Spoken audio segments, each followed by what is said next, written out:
कभी आपने सोचा है कि किसी इंसान की जिंदगी का सबसे बड़ा दिन उसका सबसे बुरा सपना बन जाए तो कैसा लगता है। कभी सोचा है जब कोई लड़की अपने माँ बाप से दूर एक नई जिंदगी शुरू करने निकले और पहली ही सुबह तेजाब में उसका चेहरा, उसका भविष्य, सब कुछ जला दिया जाए तो क्या बीतती है उस पर। यह कहानी है प्रीति राठी की, जिसने डॉक्टर बनने का सपना देखा, जिसने आर्मी में नर्स बनकर देश की सेवा करने की ठानी, जिसने संघर्ष किया, मेहनत की और आखिरकार अपने सपने तक पहुंची। लेकिन वो ये नहीं जानती थी कि एक इंसान की ईगो, जलन और घृणा उसके उस सपने को तेजाब से जला देगी। प्रीति राठी दिल्ली की रहने वाली थी, एक मध्यम वर्गीय परिवार, साधारण जिंदगी, लेकिन सपने बड़े। पढ़ाई में तेज थी, उसने आर्मी में बतौर नर्स चुने जाने का एग्जाम क्लियर किया। ये उसके लिए एक बहुत बड़ा मोड़ था, घर वालों के लिए गर्व का पल था। उनकी बेटी अब देश की सेवा करने जा रही थी। 2 मई 2013 प्रीति और उसके परिवार ने दिल्ली से मुंबई के लिए ट्रेन पकड़ी, गोरखपुर एक्सप्रेस। मुंबई में उसे आर्मी अस्पताल में ज्वाइन करना था, लेकिन उन्हें नहीं पता था कि उस ट्रेन से उतरते ही उनकी दुनिया बदलने वाली है। 3 मई की सुबह जैसे ही ट्रेन बांद्रा टर्मिनल पहुंची, प्रीति, उसके पिता, चाचा और चाची सभी ट्रेन से उतर जाते हैं। यहाँ से वो सभी अपनी मंजिल की तरफ बढ़ना शुरू कर देते हैं। ट्रेन से उतरने के बाद प्रीति थोड़ा थका हुआ महसूस कर रही थी, इसीलिए वो थोड़ा धीरे चल रही थी, जबकि प्रीति के पिता और उसके चाचा चाची प्रीति से कुछ कदम आगे चल रहे थे। जब प्रीति ने देखा कि वो चलने में अपने पिता और चाचा चाची से काफी पीछे हो गई है, तो वो भी अपने कदम तेजी से बढ़ाने लगी और आगे बढ़ने लगी ताकि वो उन लोगों के पास पहुंच सके। अभी प्रीति ने अपने कदम तेजी से बढ़ाने शुरू ही किए थे कि अचानक प्रीति को कुछ महसूस हुआ कि किसी ने उसके कंधे पर पीछे से छुआ है। प्रीति के कदम अचानक रुकते हैं और वो पीछे मुड़कर देखती है कि किसने उसे छुआ है। प्रीति जैसे ही अपना चेहरा पीछे करती है, उसे वही लड़का दिखाई देता है जो अपने चेहरे को गमछे से छिपाकर उसकी ही बोगी में बैठा हुआ था और लगातार उसे देखने की कोशिश कर रहा था। उसे देखने के बाद प्रीति कुछ समझ पाती।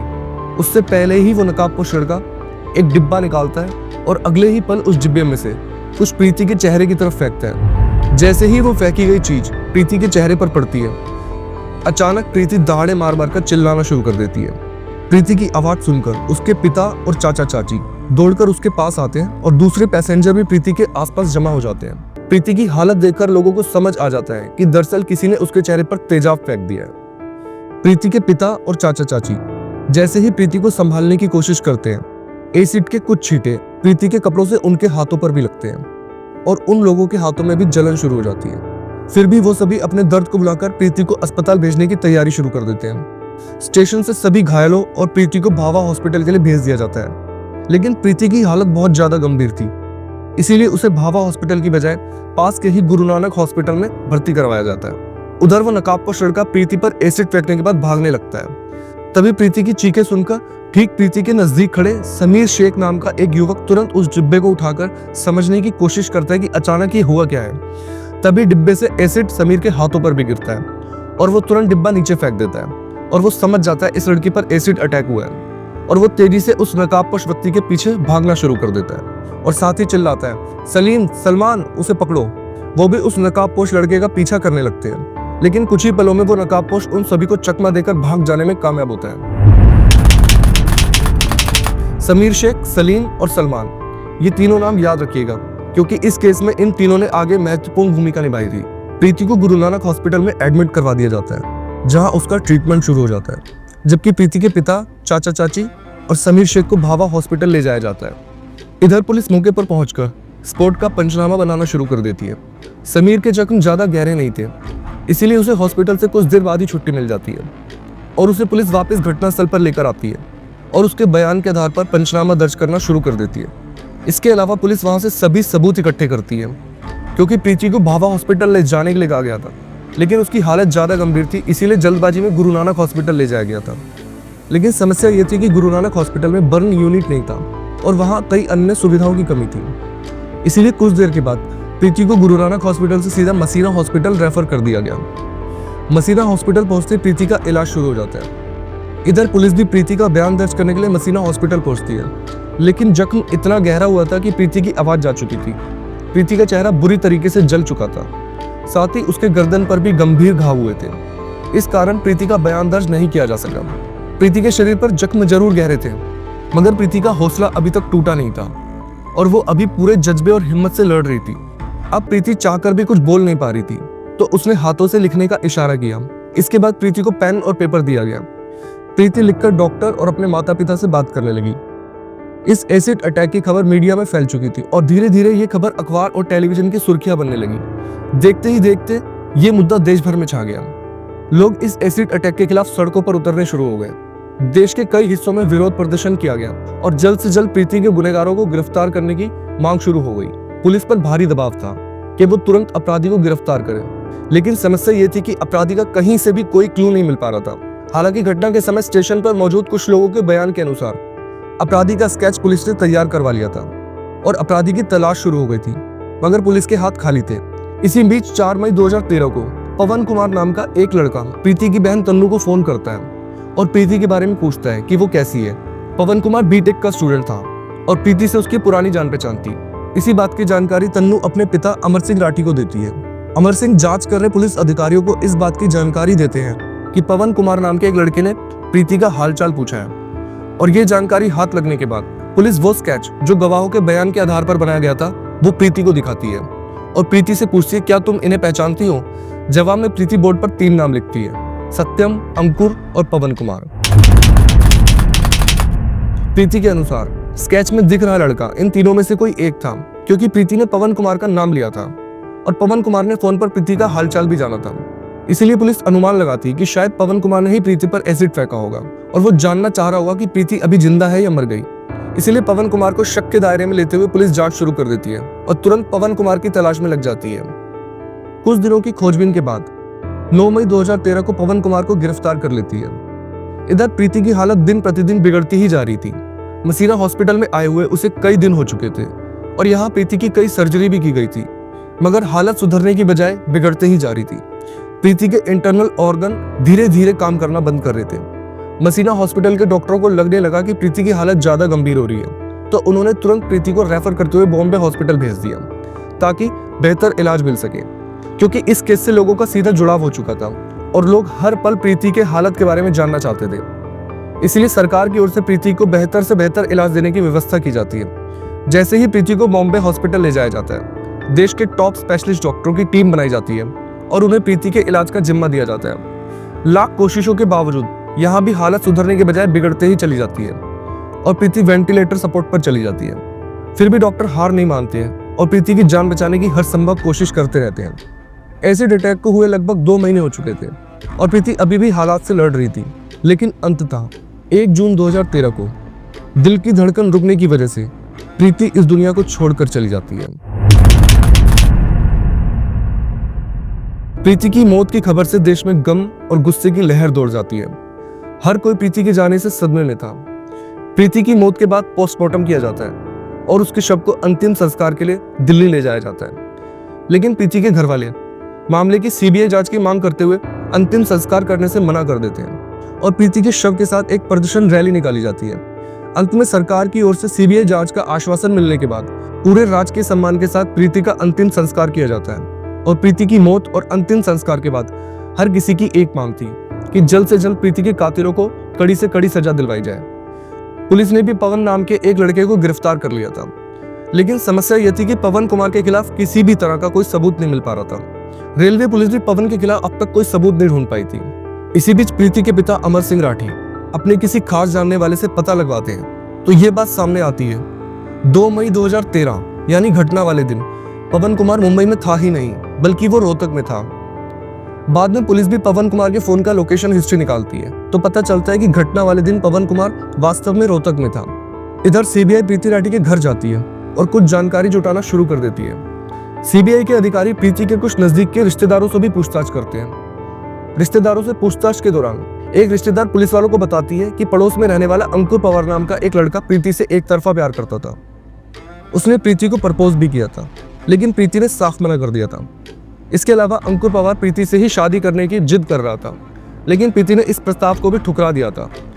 प्रीति के एक रिश्तेदार के मुताबिक इसके बाद अंकुर ने प्रीति को अंजाम भुगतने की धमकी भी दी थी। पुलिस के लिए ये एक बड़ा क्लू था। पुलिस तुरंत अंकुर का पता लगाती है और पूछताछ के लिए उसे बुलाया जाता है। पुलिस अंकुर से पुष्टि करती है कि 1 मई 2013 को तुम कहाँ थे। इस पर अंकुर ठीक से जवाब नहीं दे पाता और तुरंत अपने बयान बदलने लगता है। इसके अलावा पुलिस को यह भी साफ साफ दिखाई देता है कि अंकुर के दोनों हाथों पर जख्म के निशान हैं। अंकुर के हाथों पर जख्म के निशान देखकर पुलिस को एसिड फेंकने वाला व्यक्ति कोई और नहीं बल्कि अंकुर पवार ही था।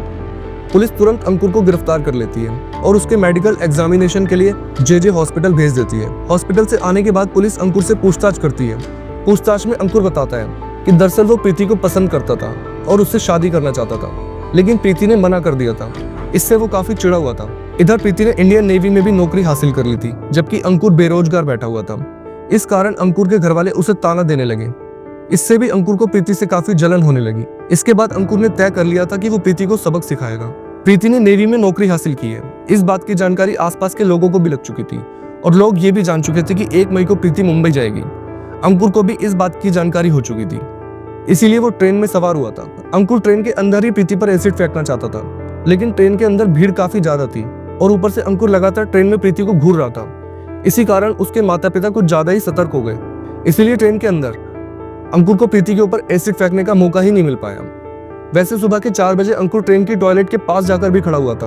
अगर प्रीति यहाँ आए तो उस पर एसिड फेंक देगा, लेकिन प्रीति वहां नहीं आई, इसलिए अंकुर का प्लान यहाँ भी फेल हो गया। और आखिरी में जब प्रीति ट्रेन से उतरती है तब अंकुर उस पर एसिड फेंक देता है। अंकुर ने जरूर अपना गुनाह कबूल कर लिया, लेकिन पुलिस के सामने सबूत जुटाने की सबसे बड़ी चुनौती थी। इसीलिए पुलिस अंकुर पवार के खिलाफ सबूत जुटाने में लग जाती है। सबसे पहले तो ये पता लगाने की कोशिश की जाती है कि अंकुर को आखिर एसिड दिया किसने। जांच पड़ताल के दौरान खुलासा होता है कि अंकुर ने मुकेश भार्गव नाम के एक दुकानदार से ये कहते हुए एसिड खरीदा था कि उसने अंकुर बैटरीज नाम से अपनी एक दुकान खोली है, इसीलिए उसे एसिड चाहिए। अंकुर ने दुकानदार को कहा था कि वो बहुत ज्यादा एसिड खरीदेगा, लेकिन ज्यादा एसिड खरीदने से पहले वो सैंपल देखना चाहता है। इसलिए दुकानदार ने बतौर सैंपल एक हॉर्लिक्स के डिब्बे में लगभग 2 लीटर एसिड दिया था। सबूत और मजबूत होने के लिए अंकुर की फोन डिटेल निकलवाई जाती है, तो पता चलता है कि 1 मई को अंकुर निजामुद्दीन स्टेशन पर था और फिर उसकी लोकेशन 2 मई की सुबह यानी घटना वाले दिन मुंबई के बांद्रा टर्मिनल पर थी। अब अंकुर की आइडेंटिटी कंफर्म करने के लिए पुलिस आई विटनेस के सामने आइडेंटिफिकेशन परेड करवाती है। आइडेंटिफिकेशन परेड के दौरान एक साथ कई लोगों को खड़ा किया जाता है, उनमें अंकुर भी शामिल होता है। उसके बाद उन लोगों को भी बुलाया जाता है जिन्होंने गवाही दी थी कि हमने एसिड फेंकने वाले को देखा है। उन गवाहों में से समीर शेख, सलीम शेख और सलमान शेख अंकुर को देखकर तुरंत ही पहचान लेते हैं और पुलिस वाले को बताते हैं ये वही लड़का है जो एसिड फेंकने के बाद भाग रहा था। परेड के दौरान समीर इस बात की पुष्टि करता है कि पुलिस ने जो डिब्बा घटनास्थल से बरामद किया था वही डिब्बा उसने अंकुर के हाथों में भी देखा था। पुलिस सभी पुख्ता सबूत जमा करने के बाद इस केस में अंकुर पवार को मुख्य आरोपी बनाते हुए चार्जशीट फाइल की जाती है और मामले की सुनवाई स्पेशल सिटी सिविल और सेशन कोर्ट ग्रेटर मुंबई में शुरू होती है। ये जानकर आपका भी खून खोल जाएगा। जब अंकुर को सुनवाई के लिए कोर्ट में लाया जाता है तो वो अक्सर मुस्कुराते हुए आता है। कई बार तो मुस्कुराहट एक विक्ट्री साइन दिखाती है। कोर्ट में सुनवाई के दौरान पुलिस की ओर से 37 गवाह पेश किए जाते हैं। कोर्ट में आकर समीर, सलीम और सलमान शेख अंकुर की पहचान करते हुए गवाही देते हैं और सभी सबूतों और गवाहों को देखने के बाद आखिरकार स्पेशल कोर्ट द्वारा प्रीति राठी के अपराधी अंकुर पवार को आईपीसी की धारा 302, धारा 326 बी के तहत दोषी पाते हुए मौत की सजा सुनाई जाती है। ये भारत के इतिहास में पहली बार था कि किसी एसिड अटैक को फांसी की सजा सुनाई गई थी। इस मामले में पैरवी करे स्पेशल पब्लिक प्रोसिक्यूटर एम चिमलाकर ने अंकुर की इस दरिंदगी को किसी भी महिला के खिलाफ की गई अब तक की सबसे बड़ी हैवानियत करार दिया था। वहीं इस मामले की सुनवाई कर रहे जज ने फैसला सुनाते हुए टिप्पणी की कि इस एसिड अटैक की वजह से प्रीति का चेहरा इतनी बुरी तरीके से जल चुका था और उसका भविष्य खराब हो चुका था कि अगर प्रीति ने अपना चेहरा देख लिया होता तो शायद वो उसी दिन मर जाती। ये टिप्पणी अंकुर की दरिंदगी को बताने के लिए काफी है। अंकुर पवार कितना बड़ा शैतान और पत्थर दिल इंसान था, इसका अंदाजा आप इसी बात से लगा सकते हैं कि जब जज ने उसको फांसी की सजा सुनाई तो उसके चेहरे पर जरा भी डर का भाव नहीं था। उसने प्रीति के साथ जो कुछ भी किया उसे इसका जरा भी अफसोस नहीं था। वो कोर्ट में बड़ी ही बेशर्मी से मुस्कुरा रहा था। उसकी ये क्रूर हंसी प्रीति के परिवार वालों के जख्म पर नमक जैसी थी। मुंबई सेशन कोर्ट से भले ही अंकुर को फांसी की सजा मिल गई, मगर अंकुर ने बॉम्बे हाई कोर्ट में इस फैसले के खिलाफ अपील कर दी। हाई कोर्ट में इस मामले की सुनवाई जस्टिस वीपी धर्माधिकारी और जस्टिस पीडी नायक कर रहे थे। इस मामले की लंबी सुनवाई के बाद जून 2019 में बॉम्बे हाई कोर्ट ने सेशन कोर्ट के फांसी के फैसले को उम्र कैद में बदल दिया। वैसे जिस दर्द से प्रीति गुजरी थी और जिस दर्द से उसके माता पिता को गुजरना पड़ा, उस दर्द के सामने शायद उम्र कैद की सजा तो क्या, फांसी की सजा भी कम होगी। दोस्तों, इस वीडियो के बारे में आपकी क्या राय है, कमेंट बॉक्स में जरूर बताएं। वीडियो को लाइक और शेयर जरूर करें। अगर आपने चैनल को अब तक सब्सक्राइब नहीं किया तो जाने से पहले चैनल को सब्सक्राइब जरूर कर दें ताकि हम लगातार इस तरह की वीडियो आपके लिए लाते रहें। धन्यवाद।